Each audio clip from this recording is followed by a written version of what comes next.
मनोहर का घर पुराने कब्रिस्तान के पीछे था और उसके घर की छत से वह कब्रिस्तान अच्छे से दिखता था।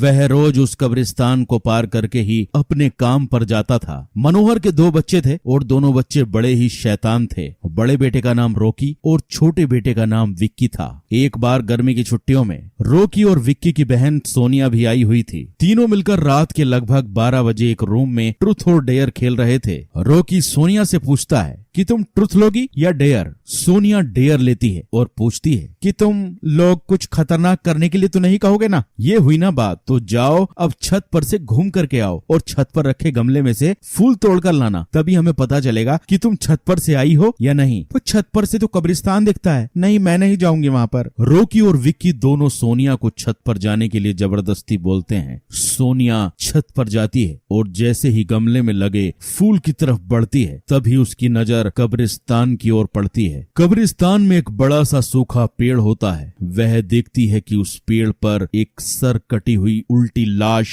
लटक रही होती है। सोनिया उसे देखती है और जोर से चिल्लाती हुई बेहोश हो जाती है। फिर जब सोनिया बहुत देर तक छत पर से नहीं लौटती है तो रोकी और विक्की दोनों डर जाते हैं। वह छत पर जाकर देखते हैं तो पाते हैं कि सोनिया बेहोश पड़ी है। वो तुरंत मनोहर को बुलाते हैं और सारी बात बताते हैं। तुम तीनों को ऐसा खेल खेलने की जरूरत क्या थी? और रोकी, तुम तो जानते हो कि उस कब्रिस्तान के बारे में कैसी कैसी खबरें आती हैं, फिर भी तुमने सोनिया को रात में छत पर जाने के लिए क्यों भेजा? सॉरी डैड, मुझसे गलती हो गई, हम आगे से कभी ऐसा नहीं करेंगे, और फिर कभी दोबारा ऐसा काम किया तो तुम दोनों को उस कब्रिस्तान में छोड़ाऊंगा। अच्छा सोनिया बेटी, ये बताओ तुमने वहाँ ऐसा क्या देख लिया कि तुम वहीं बेहोश हो गई? सोनिया सहमी हुई हालत में मनोहर को सारी बात बताती है कि उसने क्या देखा। मनोहर ने उस कब्रिस्तान के बारे में ऐसी खबरें पहले भी सुनी हुई थी, इसलिए वह सोनिया को डांटता नहीं है और बच्चों को संभल कर रहने की सलाह देता है। एक दिन मनोहर को काम से छुट्टी मिलने में देर हो जाती है और उस दिन उसे ऑटो भी नहीं मिलता है। वह पैदल ही घर की ओर चल पड़ता है। इधर विक्की और रोकी दोनों आपस में बात करते हैं। विक्की, तुम्हें क्या लगता है सोनिया ने जो कहा वो सच है? मुझे तो लगता है वो सिर्फ बातें बना रही है, वो उसका भ्रम होगा। अरे नहीं भाई, तुमने उसकी हालत देखी नहीं, एक दिन भी और यहाँ रुकने को तैयार नहीं हुई। मुझे लगता है कि उसने सच में कुछ ऐसा देखा होगा कि चलो हम कब्रिस्तान में जाकर खुद ही देख लेते हैं। अरे भाई, तुम पागल तो नहीं हो गए? मुझे अपनी जान बहुत प्यारी है, मैं कहीं नहीं जाऊंगा और तुम भी मत जाओ। विक्की